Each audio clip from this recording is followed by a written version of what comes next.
All right, everybody. Thanks for joining us on a Sunday evening. I am Peter Brown, and of course, as always, I am joined by Uncle Ed. Say hi, Ed. How's it going, guys? We're really excited. We have one of the coolest guys that you guys could ever imagine on the show with us today. So, Peter, Well, it's all you you. guys already saw the title of the video, so in the screenshot, so you already know you already know that we've got the great Fernando Fiore joining us tonight. El Presidente, how are you doing? Yes, sir. How are you? Just fresh from a long trip to Argentina and Paraguay. We've been doing some cool work with Being Sports and getting ready for 2020. It was the draw in the CONMEBOL headquarters last week. It was the draw for the Copa Libertadores, Sudamericana. Also in the morning, they did the same day the draw for the qualifiers in CONMEBOL in South America, the 10 countries that they will start the road to Qatar 2022 next March. So it was a very productive trip. I was really happy to go around South America for the last, I would say, 2, 3 months and do a lot of work. So Fernando, tell us a little bit about that. You've been traveling a lot. What are you going to be covering most of these events? Well, we started working with Being Sports last year. I'm doing jobs for Fox Sports. I'm doing jobs for Being Sports. So pretty much it's the life uh, of the freelancer, and doing jobs for all the people that require an experienced communicator and world travel man, which I think I qualify for that. And so we've been working with Being Sports specifically in South American soccer, which is different from what I used to do in my career. First with Univision, doing a lot of Mexican and Central American soccer and North American soccer. Then the last 4 years with Fox Sports, doing a lot of U.S. and Gold Cup. But it was good because when we started to do the Copa America Centenario, then I started to work also with South America, which is obviously what I grew up with in Argentina. And then, like I said, this year, sorry, it's been great because with Being Sports, I'm more in contact with South America, and we started in March with Recopa Sudamericana between River Plate and Paranaense, and then we jump into Libertadores semifinals between River and Boca, and then we did the final in Lima between River and Flamengo, and now we did a draw. Doing this at the early stage of the Copa America of the Copa Libertadores for next year, it translates to me, and it looks like it's the idea of Being Sports of having a lot of more interaction with Copa Libertadores and Copa Sudamericana for our viewers next year. We're trying to get more and more penetration to the digital world with Being Sports also. So I'm having a ball because, like I said, it's always good to go and cover the tournaments that you grew up with. My time with Univision, I was mostly learning and acquiring the taste for the Mexican soccer and for Central American, North American soccer, which was a great experience for so many years, and it's something that I can value, and I still, into it. But now, getting the chance that I never had before to work with South American soccer, it's been fantastic. The same thing that it was when I started with Fox in Spanish, that we did some champions when they had the Champion League. That I was involved with the European soccer. So I'm getting into an all-around kind of thing, and I love it. I'm not just watching one kind of soccer, but now I'm covering pretty much the whole spectrum. Wow, when I grow up, I want to be you. Well, you still have a lot of years in front of you, man, I until you get to not my not age. that many. Look at all that gray that he has there. That's not. He's not that far behind you. No, no, Not like the young me that here. Not right. that's right. I'm That's right. young That's and right. You know. not so gray.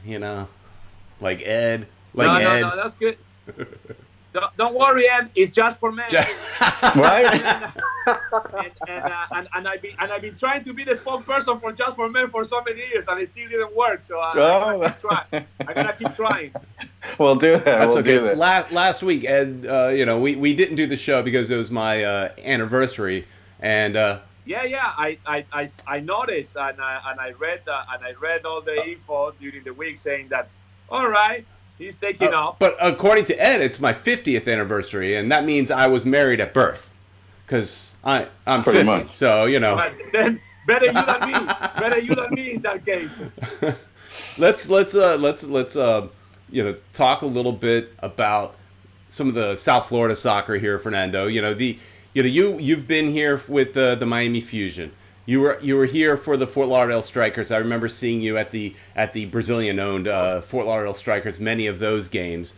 And now we have somebody new playing at the Lockhart location with Inter Miami. How excited are you to have MLS back in South Florida, and how do you think this is going to be different than all those previous times? Well, this is a question that I heard so many times during the last, I would say, 17 years, and I always go with the same answer. I can truly tell you that I was a supporter even before the Miami Fusion, because I was proud enough to cover the very first broadcasting of the MLS 25 years ago with Univision in Dallas. That was the first of our games that we put on TV on Univision back then.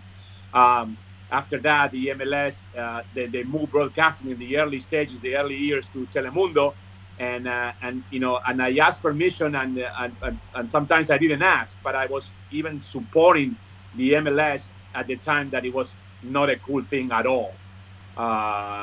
Actually, pretty much all the way around, everything was wrong about the MLS, the shootouts, the time clock going backwards, the uniforms. The coaches, the players, the referees, the stadiums, everything was wrong. Those are the days. Yeah, those are the days when you see who is your friend and who supports you in the bad times, And now I would say that now is the coolest thing on earth to be part of the MLS, the expansion, the 30th team, and Nashville and Charlotte and Miami. And well, it's a lot of people in the wagon now, so it's a little space, for the dinosaurs like me. But I'm a soccer man. And I always tell, I'm not an analyst. I'm not a play-by-play man. I probably can do all those things, and I wouldn't fail. I'm sure not. But always my point of view was as a communicator, as a fan. I think that it's enough of my colleagues that they talk so much about X and O's and analysis and 442 and 433 and it's not enough people, which I think that's what I see, that brings the opinion of the fan, to the other fans. I mean, I'm talking the fans' language. I've been in stadiums around the world for 59 years probably, and I never heard any of the people that are sitting next to me on the stands saying, "Oh wow, what a nice 4-3-3 they're playing now." Oh, this is and absolutely. I would love to see if they got a new guy, in the left back. Usually when you're in the stand, you say, "Oh my God, what a nice play!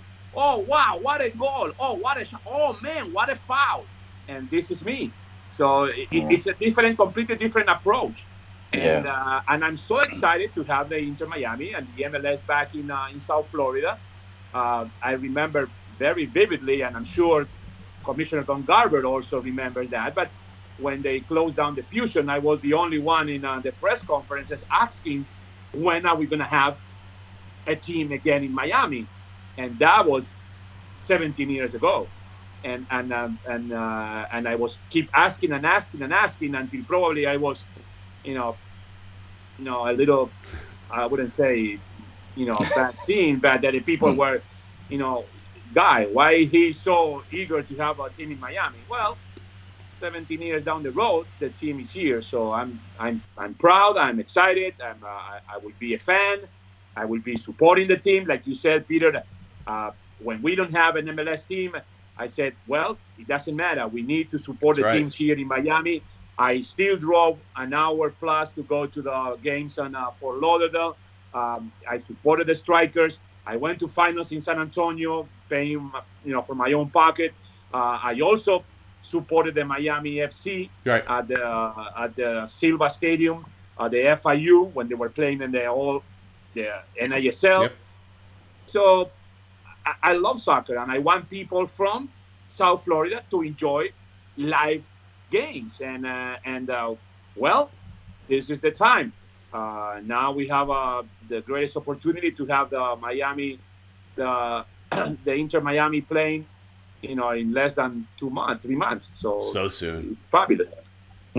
It's coming up so quick, Fernando. And I remember those back in the day when it was just Peter, Julio, and myself that were there, and you always supported us, and you always told us we could keep going. You're one of the few people that you knew it was going to catch. You were psychic or something. I don't know. You have some special abilities.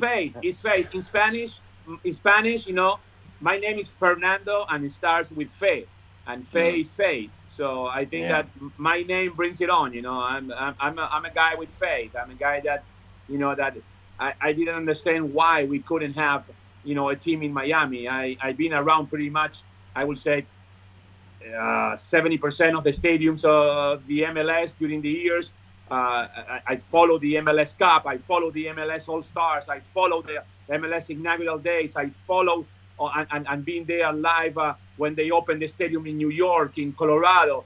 So, if anything, I've been an MLS guy for 25 years. So. All right, that's cool. Hey, let's look at the chat a little bit. Everybody that's in the chat room, thanks so much for joining us. We didn't say that in the beginning because we were too excited to talk to Fernando.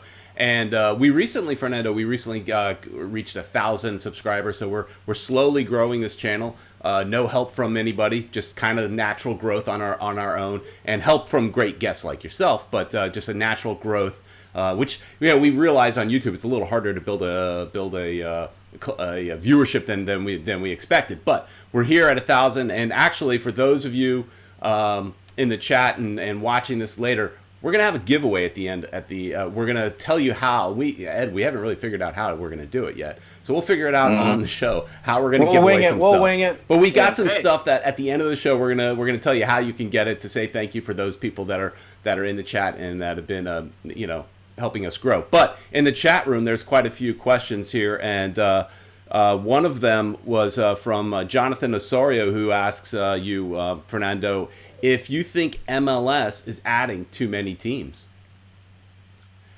Well, that's a question that some people will say yes, other people will say no. And then again, why? Well, obviously, because when you think that it's gonna be, that every time a new team is coming into the league is ching ching $150 million. So, like I said before, I remember the MLS when it was not cool at all, and you have 10 teams, and pretty much if we can put our savings together, Uncle Ed, you, Peter, and me, we couldn't buy a franchise. I know it's a little too much, but I'm saying that it was pretty much something that it was possible for a man with a good wallet.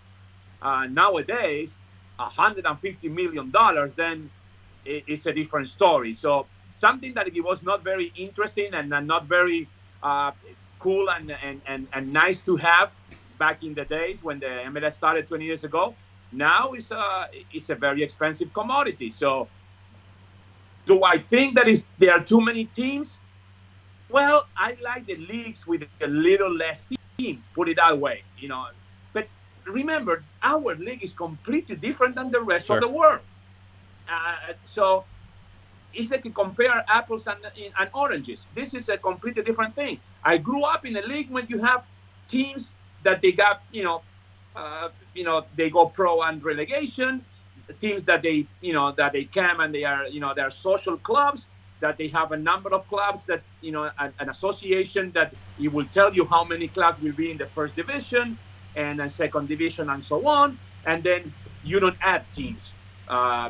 Usually the most you can do is you can add, if like in Argentina, for example, one day they decided, okay, let's make a a pro of 14 from the second division and only 2 relegation, and then you will add some things to make it a Superliga, like right now. But usually it's not that common. You can see that over years in history, you don't add so many teams. MLS is different, man. There's $150 million, so the more the merrier. 30, 40, 50. I don't know. I don't know when they're gonna stop. They always say that they're gonna stop, and they don't. The same, but it's the same of the sports in US. Usually go that way. The same thing happened with the NFL. I mean, you guys are young enough, but I remember, the teams are, the more and more teams, the mergers. The same thing with basketball leagues, with the NBA. So if I think there are too many, 30 right now, I will say let's stop. Then if I say let's stop, I will have the call from Don Garber. Are you crazy, man? We want more money. We want more rich owners that support soccer in the United States. And then it's, if it's needed, then go ahead, get another one. Fernando, let's go with another question. And I crack up with all these crazy names that people come up with on this chat room. This guy is called Ed is a Jabroni. That's my favorite, by the way. Oh, okay. I love that guy. And I love that guy. Yeah. He asked, does Fernando think it will be difficult for Inter Miami to be successful in South Florida if we don't sign a couple of big name DPs? Well, I read the other day the Inter Miami news Instagram, and it was a chat with one of the people that they were talking back and forth, and they say, we have this account that they bring news and rumors, and so be it. So they call themselves an account that they bring news and rumors. So you have some news. We have, we signed Luis Robles. We have some news. We signed De La Garza. We have some rumors. So far, we have Cavani, Suarez, Messi, Cristiano Ronaldo. We have the rumors of every single player around the world pretty much since day one. Rumors are rumors. So someday soon, I hope, some of the rumors of the DP will become news, and they will become, okay, these are our new DPs. Now we hear is Silva. I don't know if it's a completely rumor or if it's a news. Sometimes it's a rumor, and then Silva signed with the Chinese team. So Mascherano was a sure thing. Gallardo was our coach one day, and the same day I was in Buenos Aires, and Gallardo was saying, I'm staying here in River Plate. So, it's difficult. It's difficult until you have those rumors transform into news. When they're news and when you have your DPs, then you might be lucky to have DPs that they will really be successful. Point case in Jovinko, for example. I remember, a player that maybe not everybody knew, but he was a great player from Europe and signed. Or it might be a bluff. I don't want to name names, but then another successful story, it was Villa with City. That was a great successful story. Zlatan Ibrahimovic, for whatever is, you take him, great success story. Carlos Vela, can you get any better than that? Yeah. Look at Almiron with Atlanta. It was a great success story. By the way, thank God he scored, this weekend, and now he get that big gorilla out of his shoulders with the Newcastle, because he was 5 months without scoring, and I saw Almiron playing, and he was a fantastic player. And he still is. So hopefully he will do good. Who else? Thierry Henry was a great player with the Red Bulls. But not every single case was like that. You might remember Steve Gerrard. You might remember, some of the players that came and go with a big name, and we were waiting for them like crazy, and then nothing happened. So again, I wish them the best, but so far we don't have the DPs that we're looking for, and then the same thing applies for the coach. And so I want to be optimistic, but also I have to be realistic. And then it comes the second part. If those DPs are good names, hopefully they will perform good. So it's a combination of a lot of things. Yeah, when I think couple things with everything you said, though. When I think about the DPs, I've always thought that South Florida needed at least one big name. You know, they've signed a few promising. Pellegrini, everybody has a lot of excitement for, hope for, but it's hope, right? But you know, I always expected that they would need to sign their own big name, marketable player, and you know, I don't know if that's really nowadays a requirement to market a team. You know, when I went to DC over a couple summers ago, and Wayne Rooney was all over every bus. You know, they used his face. I think we need that type of player, and it's less about. I mean, it's partially what they could do on the field, but even more importantly, it's what they could do off the field for the marketing purposes. And I think if they don't sign that person, well, they better be damn good, because you know, South Florida's a picky market. So if they're not winning and they don't have a marketable name, we're in trouble. Okay, well, obviously, if you got the combo, it's a fantastic thing. Yeah. Then you have some players. Again, I'm going to Jovinko. Jovinko, fantastic player on the field. I don't know how much part was of the marketing, because he wasn't a flash guy. He was a very cool dude. On the other hand, you have Zlatan, an amazing player and incredible, controversial, no filter type of thing. So it was great for the Galaxy. Carlos Vela, on the other hand, is a little more, calm and collected. So, but he's still a face for a lot of things. So obviously, if you sign someone that can be, like I said, in a combo, that is a great player with a great personality, then you will have more success. If you go to the Miami Heat, it happened when they bring LeBron James. It happened when they bring Shaquille O'Neal. There are players like that. So it's absolutely fantastic. We know that Miami is a glamour, fashion, trendy kind of city. So we want the cool guy. We want the cool guy that is not also good on the field, but cool outside. That he could be, the face of the team. He can also be, seen in a fashion way in Madonna's concert at the Fillmore, or you can see him, hanging out in a bar with someone, every now and then, with someone famous. We need that, because that one goes to the covers of everywhere, and also they talk about City. If he got a couple of controversial quotes, even better. But then again, you have to win. It's the name of the game here is how much the fans will support a team if it's not winning. And it's proven in Miami. It's proven, and I always said there are so many things to do in Miami, and so many things are free to do in Miami, like go to the beach, which is fantastic. That people, they pick and choose. I mean, you guys being there, we don't gonna lie. The last year of the Fusion, it was a fantastic team. Fantastic team. With a great leader in Ray Hudson, with fantastic players like Diego Serna and Preki, and what happened? We went all the way up. We got the Community Shield and everything else, and the people were not there. And even though it was a great team, it was a fantastic results. We were winning every single game. We went to the playoffs, and the people didn't feel the stands.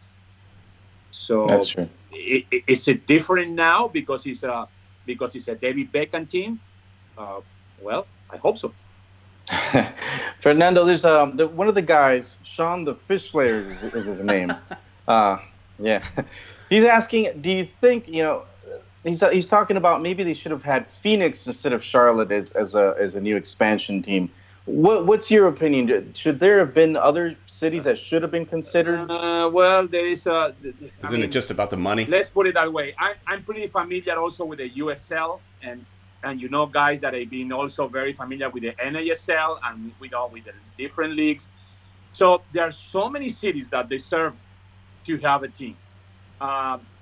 Now that you're asking particularly about Charlotte, I was involved, when the USL with the North Carolina team, that it used to be the Railhawks, and then they changed the name to North Carolina FC, and I was close to the team, and I was with the owner, and I was there emceeing some events for them when they changed the name and so on, and they were building expectations to be their team from the Carolinas.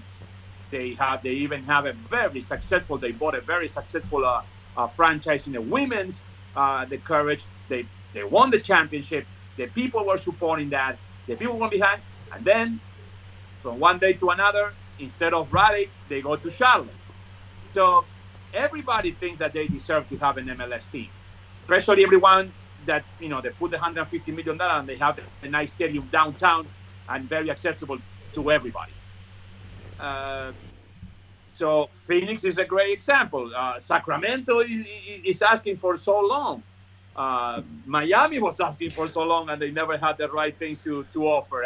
And when we have awarded the team, we couldn't come up with the right things to offer all together in a certain time to putting together, a team and a stadium and develop something that it will be fantastic. And let's be honest, if the Mas brothers wouldn't appear, we were done. In the brink of losing the whole thing, because all the effort of Marcelo Claure and Beckham had the franchise. I don't know how much effort he put, but he got the right hand on that.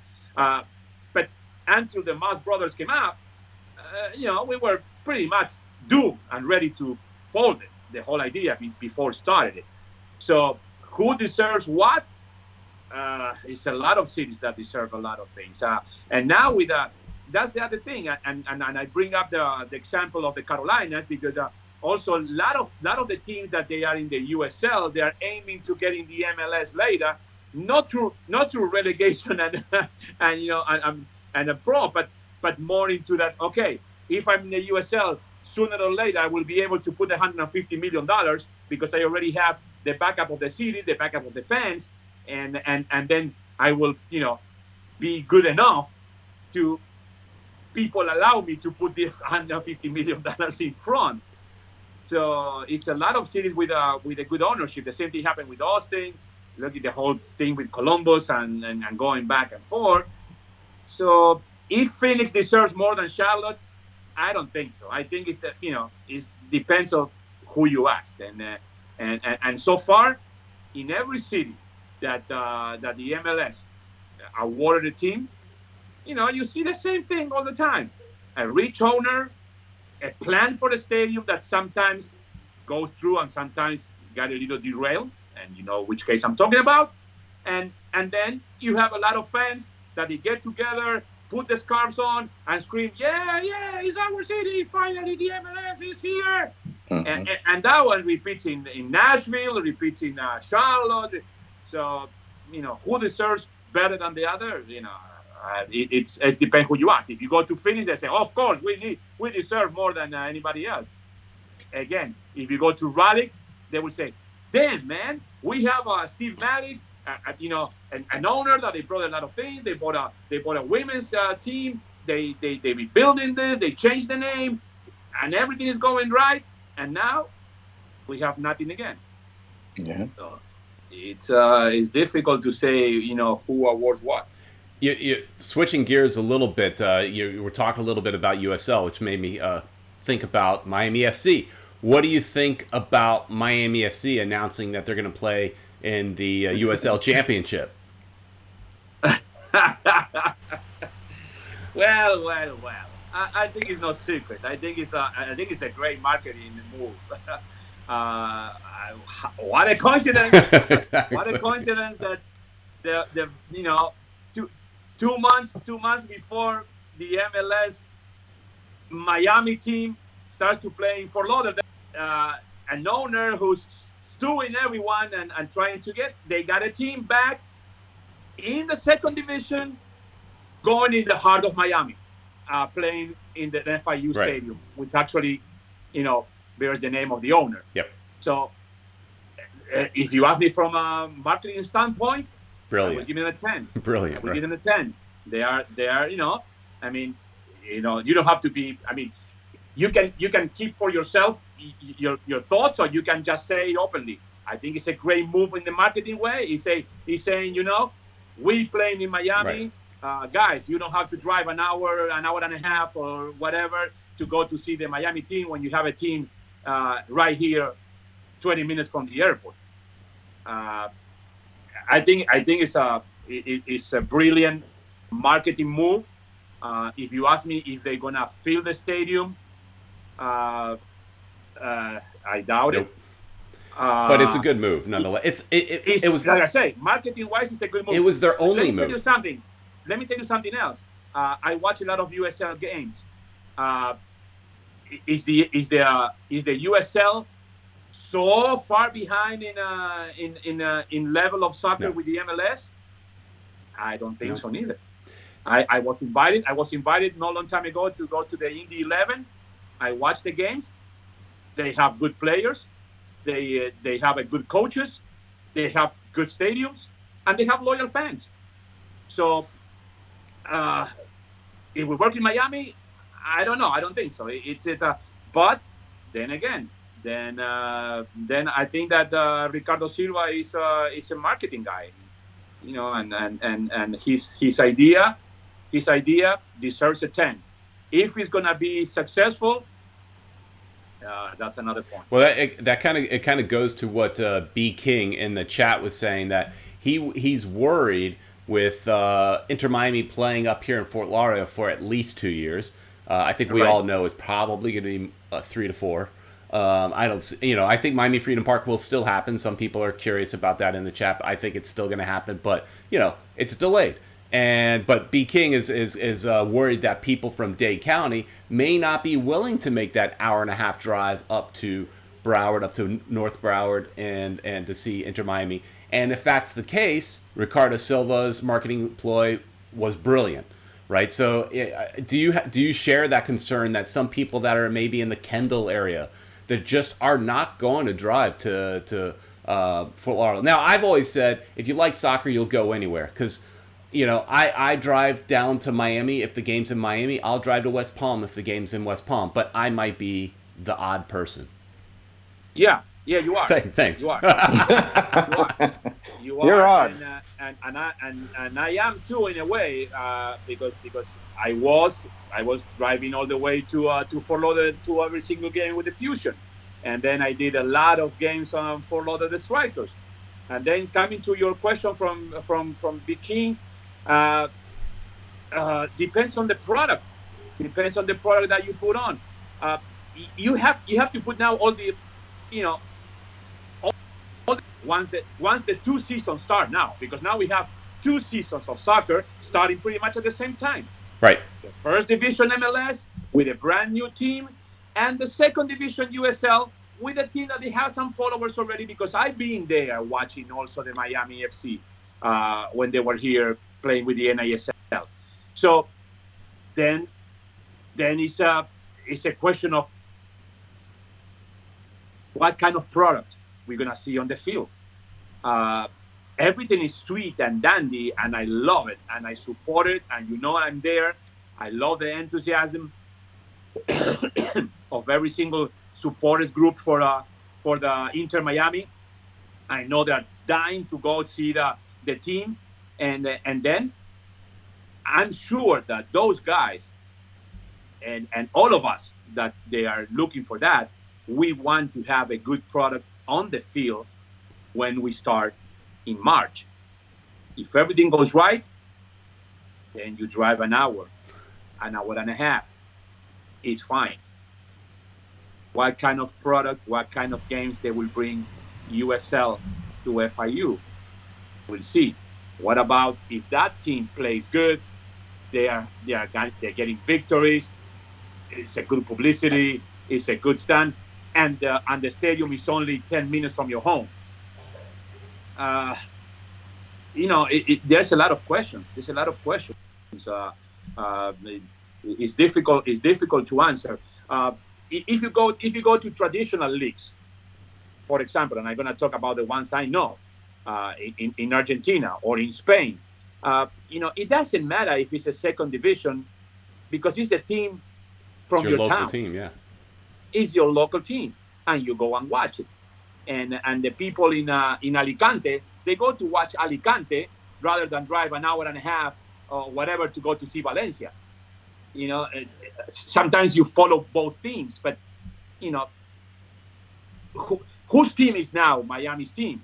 Is the Inter Miami that they are doing the best they can to have a a successful team, or is the local team that is hanging there trying to put a show in the heart of the city? You know, uh, I think we have enough supporters for both teams, but the truth is that it's difficult, man. It's difficult. It's difficult, and then it comes the the economy also. Are you able to go and buy the tickets for the Inter Miami and then go around and also go and pay for the uh, for the USL Miami FC team? Well, It's difficult. You have to pick and choose who's playing better, who's better in the standings, who gives you a better atmosphere in the stadium, who's closer to your house. Hmm. That's important. There's so many things, and now what I'm thinking and is that we didn't have anything for a while, and now we have a lot of decisions to make. it's a good problem. That's true. Good problem to have. And certainly is gonna be a battle. Certainly is gonna be a battle. Fernando, let's talk a little bit about you. You've done something that very few people have done. You've actually crossed over from Spanish to English. Tell us a little bit about that transition. I mean, like I said, not many people have done that, and you've done it in something that you love. You're in soccer. You did it in Spanish and then in English. How does that? How did you get to that? How did that Well, opportunity strike? to tell you the truth, it was never my dream. It was never my intention. I never had that desire. In terms of, I wasn't looking for it. I have a career in Spanish TV for 25 years. I'm comfortable. I think that our community needs and deserves the voice, and I was doing my best to represent my Latino community in being a communicator on television, in Telemundo first and Univision, and I was happy with that. And I think that I was, somehow, and I'm sorry to tell you, but usually when you are 25 years working in front of the camera, and it's because the people accept you, and the companies accept you, and you're doing a decent, fair show over the years. So I was happy with that. Once I left Univision, I was planning some other things in the Spanish broadcasting, and then all of a sudden they called me, to take my Presidente role or persona into the Fox in English, because at that time Fox, it was having pretty much a panel full of ex-players, meaning Winalda and Alexi Lalas and Hercules Gomez, and they were all ex-players, and they were lacking, like I said before, of a Latino and a fan, and someone who be not in the locker room, but have a different perspective.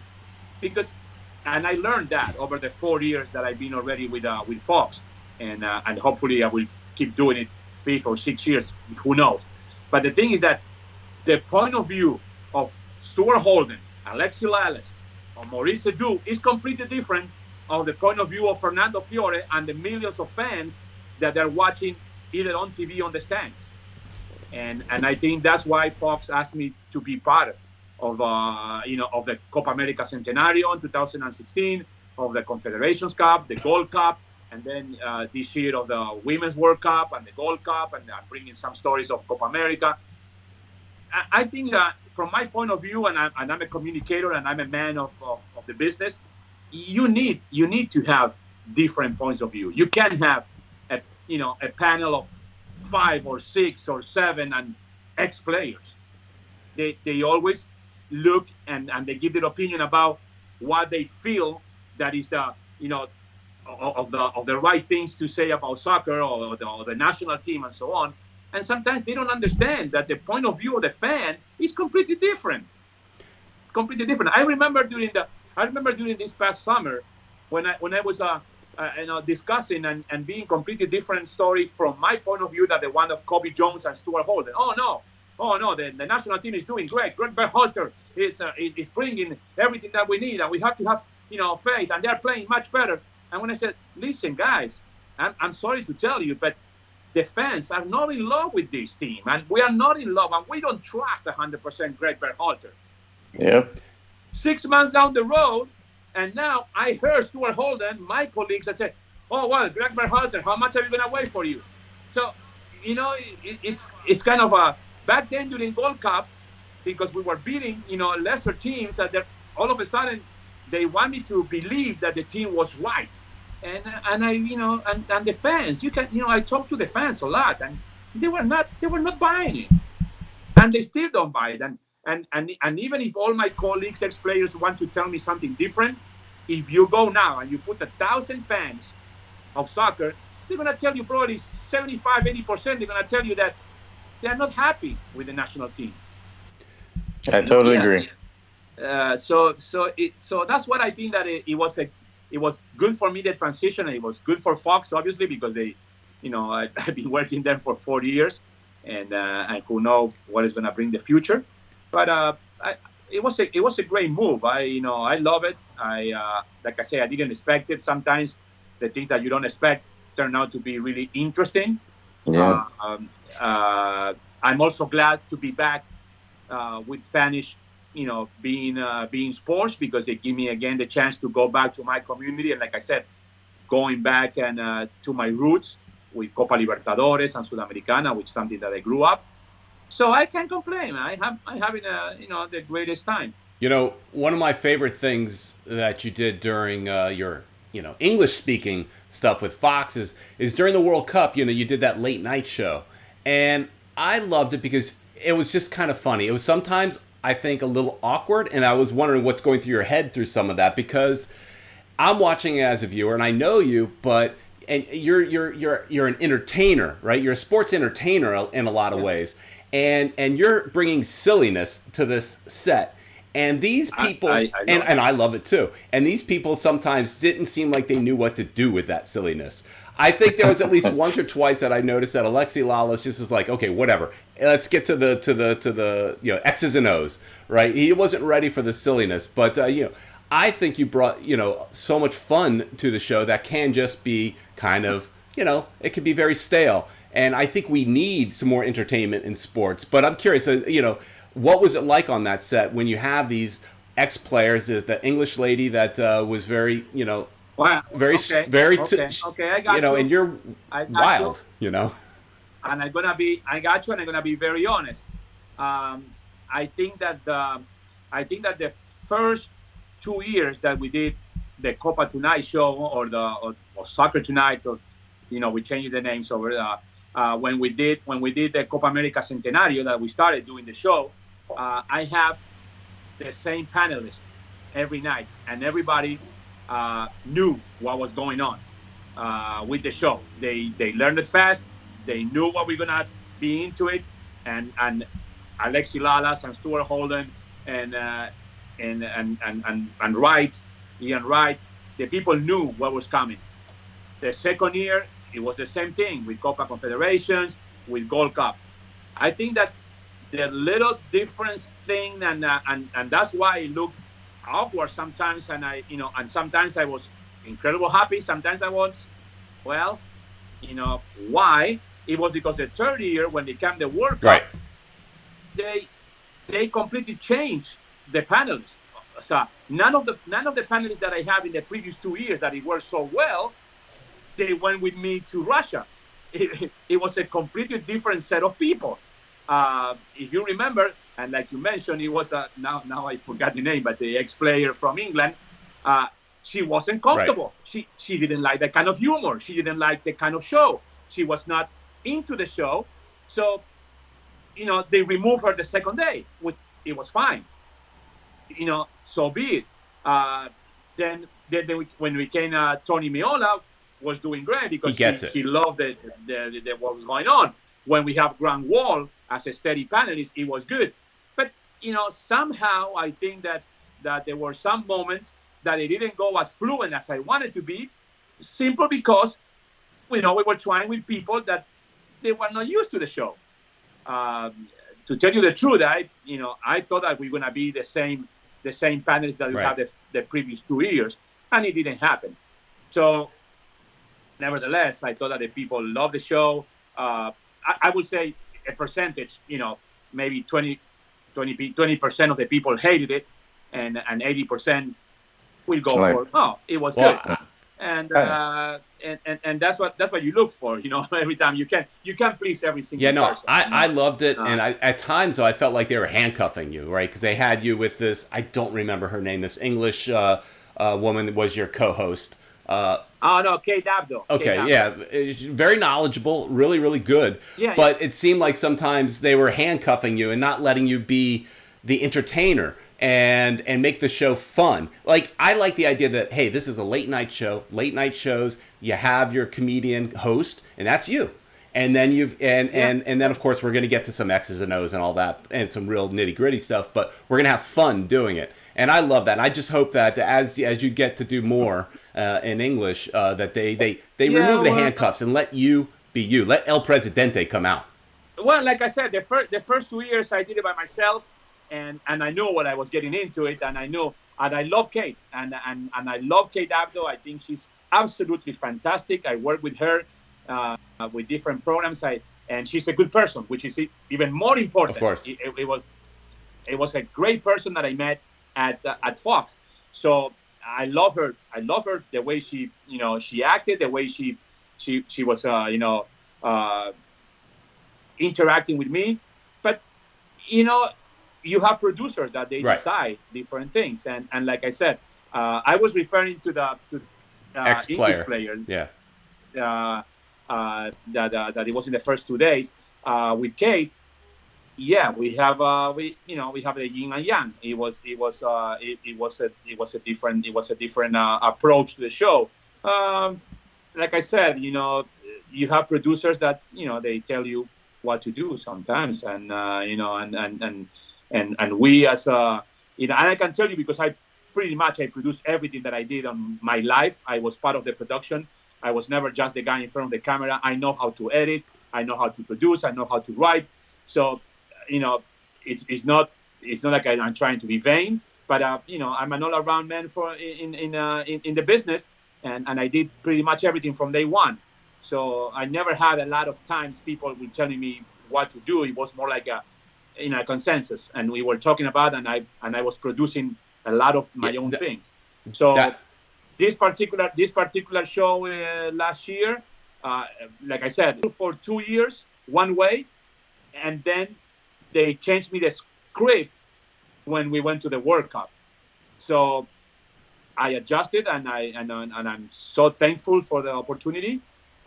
It was a different thing. So we'll see what we do next. No, I think this is super interesting, because I think a lot of us, as sitting there on our couch, you're interested to see what goes on behind the scenes, what goes on behind the cameras and all that. So I think this kind of stuff is super interesting to talk about, not just the X's and O's and this, but what goes on behind the camera. It's neat. It was very interesting for me too. There's a lot of people that I think agree with the way that you've done your show. We've got Bruno Panizo who's saying, Fernando, can you get the senadores and your old co-workers back to help promote Inter Miami? Yeah. And they're saying they love the República Deportiva staff. Those were the good old days. Yeah. I love that too. That's another example of different shows. I was the original co-creator of the show. I have the same producer that I was having for the previous 4 years in another show. We did a show that it was amazingly successful for 15 years, since 1999 to 2014, and then when we left, it was another kind of show. They left another kind of show. They kept the name. I respond to a lot of people all the time and says, it's not better or worse. It's a different thing. It just happened that they keep the name because it was a branded, and it was good for selling and good for, like I said, for branding and marketing. But it's a different show. It's a different show. We have a chat that Univision was so good and so nice to invite us, all of us, for the 20th anniversary, even though like myself, we've been there for the last 5 years. They invite us to be part of the 20-year celebration on air last April. We went very gracefully, and we have a great time. The people say, oh, why you don't come back? Why they don't bring you back? Why? Listen, guys, sometimes I don't make the decisions. It was an era, and like I said, we have a chat since April with the old guys from República Deportiva, and we were saying, we still can get all together and do a great show, but it's not up to us many times, and I think that people love to look back and revivals and retro things, and sometimes they work, sometimes it don't happen. So who knows? Yeah. Yeah, I know. Maybe we need to get you into creating a show on YouTube. Get a set, get an actual budget behind it. Maybe YouTube. Bring the Senadoras back. Yeah, bring the Senadoras back. Everybody, you do whatever you want. You'll get reelected for sure. Yeah. Monetize it.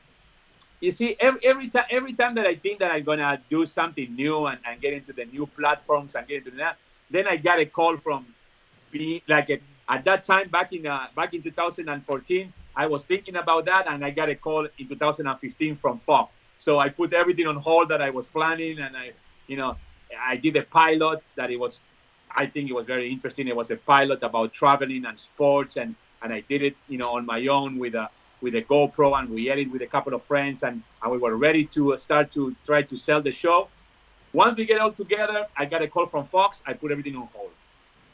This year, when I say, hey, why you don't get a YouTube channel? Why you don't get this? Why you don't get that? When I start to look at it and say, well, let me think about it, I got the call from Bein Sports. Now, you're busy again. I'm involved with Bein. I'm traveling to South America now. In about 3 weeks, I do my first trip to Europe with Bein Sports. We're going to Madrid with one of the winners of our contest, being Golden Ticket. So we're gonna take a winner to see a Real Madrid versus Sevilla. So again, I'm gonna be involved into that. So every time I try to do something new, a phone call comes in, and I get involved in something else. So, but I'm always ready, man. Like I said, it's a different life when you're working freelance and Sure. working for different people, and and you adapting to different broadcasters. It's interesting. Yeah, Fernando, we got a lot of people are talking about the Senadoras, man. I really think you should bring them back somehow. No, well, I love them too. I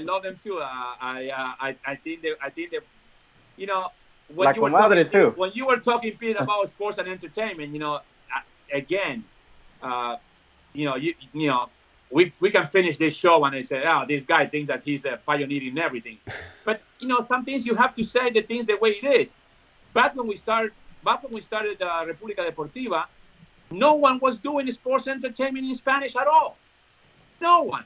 And we did a show, and actually by myself, I was doing a lot of sports segments in previous shows back from 1993, that they were entertaining and crazy enough for the people to brand me a crazy dude.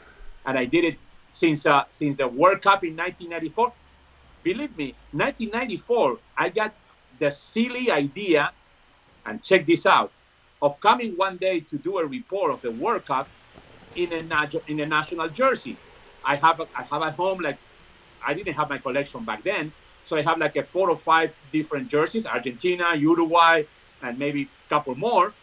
I put them on the set without asking anyone, without asking the producer or the director of the show, and I came, instead of coming dressed like every single person was coming with a suit and tie, I came to do the report of World Cup 1994 in an Argentinian jersey. You know what happened? The next day, the news director said, oh, we love that. Why you don't bring more? I said, because I have only 3 or 4. If you want more, you're going to have to go and buy them. I don't going to go find, more jerseys. And that's how I started to put jerseys on, on my reports. And, it was completely crazy stuff. Nobody was doing that. And that was 1994. Yeah. When we went to 1999, República Deportiva, doing a show from a sports bar, which was a set in Univision, obviously, they thought that we were crazy. And the Senadoras were you know, they were great. It was something that, for us, it was a perfect gimmick of the whole thing, that it worked out really, as entertainment. So, I'm used to to be smashed in the beginning, and then 10 years later, you see that, well, we were not that crazy. Well, that's something I want to bring up also, guys. We have a video where Fernando gave us a tour of his house, and we have a lot of his jerseys. So you guys got to check that out. It's on this channel. And thanks, Fernando, for letting us do that. No, that was in the beginning of this Football Miami TV. I remember well.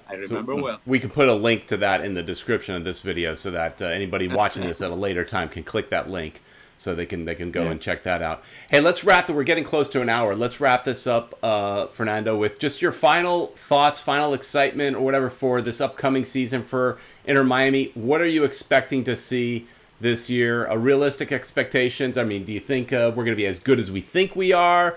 We're struggling to get a coach. We don't have the big name players we thought. Where do you think what we're really going to see in March? Well, I'm a fan, so I will root, I will sing, I will clap, and I will stand, and I will jump, and I wish the team the best of luck. That's from my heart. If you go from your head at this moment, you are a little worried because you don't have a coach, because you don't have the big names, marquee players. So I'd rather go with my heart. Yeah, it's easier, right? I'd rather wait. Yeah, I'd rather tune out. I'd rather try not to read any more rumors. I'd rather just wait and be there in March and be, happily surprised and have a great product on the field. I'm not gonna lie to you. The same thing that I said that the last year of the Fusion, it was fantastic and I have a great time and people will love it.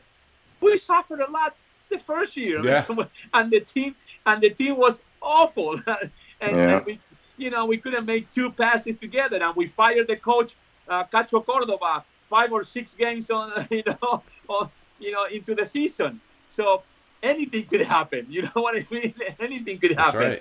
Right.